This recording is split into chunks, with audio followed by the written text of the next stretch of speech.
What if I told you that some of the biggest voices in the world almost never made it past the first note, that before the sold-out arenas, before the platinum records, before the standing ovations, there was a moment where everything could have gone wrong in less than 3 minutes on a brutally quiet stage? With 4 judges staring back in silence, and millions of people at home already deciding whether to change the channel, because that's the part nobody prepares you for, the moment before history is made, when even legends are just ordinary people holding a microphone with shaking hands, praying their voice doesn't crack. I still remember the first time I realized just how much weight sits inside a single audition on Britain's Got Talent. Not the polished highlight clips we see now, not the reaction compilations with dramatic music layered underneath, but the raw footage, the long pauses, the judges whispering to each other, the audience unsure whether to clap or stay silent. There's a tension in that room that never quite makes it through the screen, and once you notice it, you can't unsee it. That tension is where dreams either explode into reality, or disappear forever. And before we go any further, I need to pause for a second, because I've been reading through your comments on the last few videos, and I see some of you calling out the drama, saying talent shows are overproduced, saying everything feels staged, saying in a world full of scripted TV and AI-generated stories it's hard to know what's real anymore. Honestly, I get it. I really do. I felt the exact same way for a long time. I rolled my eyes at the slow-motion edits, the swelling music, the perfectly timed gasps from the audience. But then I went back and watched the uncut auditions, the awkward walk-ons, the moments before the music starts, and I started digging into old interviews, raw footage, even behind-the-scenes accounts from people who were actually in the room. And what I found didn't feel fake at all. It felt painfully human, messy, uncomfortable, real in a way that kind of broke me, because these weren't just performances, they were confessions. Take a second and think about how terrifying it must be to step onto that stage knowing that one song could define how the world sees you forever. Not just your talent, but your story, your past, your insecurities, your failures. That stage doesn't just test your voice. It exposes everything. One of the most unforgettable moments in talent show history started with a woman who didn't look like a pop star, didn't sound like a pop star when she spoke, and didn't fit the image the audience thought they wanted. When Susan Boyle walked onto the BGT stage, the room buzzed with skepticism. You can see it in the judges' faces, especially Simon Cowell *, who had seen thousands of auditions and thought he already knew how this story would end. Susan was unemployed, living alone, caring for her mother, and had spent most of her life being told she was different, that her dreams were unrealistic, that the world wasn't built for someone like her. And in that moment before she sang, the audience laughed. Not because she'd done anything wrong, but because they assumed they knew who she was. I know what you're thinking, we've all seen the clip a million times. But go back and watch the first 10 seconds. Watch her take that breath. Watch her brace herself. Because that's not confidence you're seeing. That's courage. And when her voice filled the room, something shifted so fast it felt like the air cracked open. The laughter stopped. Mouths dropped. Grown adults stared in disbelief as if their brains couldn't catch up to what their ears were hearing. That audition wasn't just about a beautiful voice. It was about how wrong we can be about people, how dangerous our assumptions are, and how one moment can rewrite an entire life.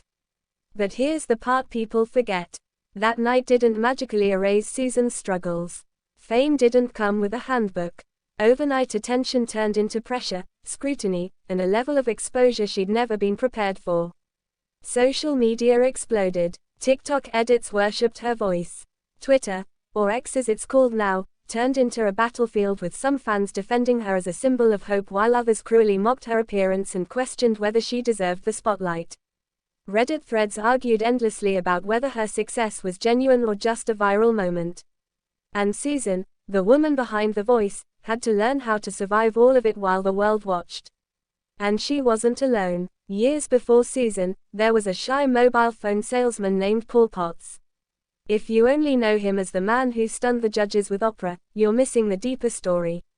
Paul had been bullied for years, beaten down emotionally, convinced he wasn't enough. He'd had surgery for a benign tumor, struggled with debt, and lived with the constant fear that his dream was childish. When he sang Nessun Dorma, it wasn't just a performance. It was years of being told to sit down and be quiet finally fighting back. The standing ovation wasn't just applause. It was validation. But here's where the story gets complicated, and this is layer 1 of what makes these auditions unforgettable. For every magical moment that goes viral, there's a darker aftermath most people never talk about. The internet doesn't just lift people up. It pulls them apart. Paul faced massive pressure to live up to that first audition forever. Every performance after was compared to that one perfect moment. Fans debated whether he'd ever truly top it. Critics waited for him to fail. And imagine carrying that weight knowing the world fell in love with you in under 3 minutes. Then there's Callum Scott *, whose audition hit a completely different nerve. When he sang his stripped-down version of Dancing on My Own, it wasn't flashy. It wasn't loud. It was intimate, almost fragile. And the backstory made it even heavier. Calum was wrestling with his identity, his confidence, and the fear of rejection, not just from the judges but from the world. That performance wasn't about impressing anyone. It was about survival. The reaction online was instant chaos. TikTok users flooded feeds with reaction videos, many of them crying within seconds. Twitter turned into a split screen of praise and skepticism, with some users saying it was the most emotional audition they'd ever seen, while others accused the show of manipulating emotions. Reddit threads dissected every note, every camera angle, debating whether the vulnerability was genuine or packaged for ratings. And Calum, watching it all unfold, later admitted that the attention was overwhelming, that suddenly being seen by millions didn't automatically heal the wounds he'd been carrying for years. And this brings us to layer 2, the part nobody likes to admit. These auditions don't just reveal talent. They expose trauma. They take private pain and place it under stadium lights. And while that can be powerful, it can also be dangerous. I want you to really think about this for a second. Would you step onto that stage knowing that your worst insecurity might become a meme by morning? Knowing strangers will decide who you are based on a single performance. Be honest with yourself, because some singers didn't just fight nerves. They fought fear. Remember Connie Talbot *, the tiny 6-year-old with a voice that seemed impossibly pure. The audience melted instantly. Judges smiled. The nation fell in love. But fame at that age is a double-edged sword. Growing up in the spotlight means never really getting to grow up at all. Every note she sang afterward was judged against her childhood self. Social media watched her mature, commented on her appearance, compared her voice, questioned her relevance. And imagine carrying that pressure before you even understand who you are. Then there was Lauren Allred *, whose voice shocked everyone, yet her face wasn't instantly recognizable because she'd spent years behind the scenes, ghost singing for others, believing her voice wasn't meant to be seen. Her audition felt like a quiet rebellion, a moment of stepping out from the shadows. The internet exploded, not just with praise, but with disbelief that someone so talented had been invisible for so long. And that sparked another war online, fans arguing about how many incredible artists never get a chance simply because they don't fit a certain image. This is layer 3, and it's uncomfortable. Talent alone is never the whole story. Image, timing, vulnerability, and even luck play massive roles in who gets remembered and who gets forgotten. And yet, despite all of this, people keep stepping onto that stage. Why? Because sometimes one moment really can change everything. There's a reason these auditions stick with us years later. It's not just the high notes or the judge reactions. It's the feeling that for a split second, we're watching something honest in a world that often feels fake. When a singer closes their eyes and sings like no one is watching, even though millions are, it reminds us of our own hidden dreams, the ones we never chased because we were scared of being laughed at, just like Susan was, just like Paul was, just like Calum was. But here's the part that truly broke the internet. Layer 4 of this story. Some of the biggest singers didn't even win. They didn't take home the trophy. And yet, their auditions outlived the competition itself. Think about how wild that is. The show crowned a winner, but the world chose a different legacy. Social media debates still rage about this. TikTok comments argue that winning doesn't matter anymore, that viral moments are the real prize. Twitter users clash over whether the judges get it wrong more often than they get it right. Reddit deep dives analyze patterns, claiming the most unforgettable auditions often belong to singers who were too raw, too real, too human to fit neatly into a winner's edit. And somewhere in all that noise are the singers themselves, trying to build careers, protect their mental health, and figure out who they are beyond that one audition clip that follows them everywhere.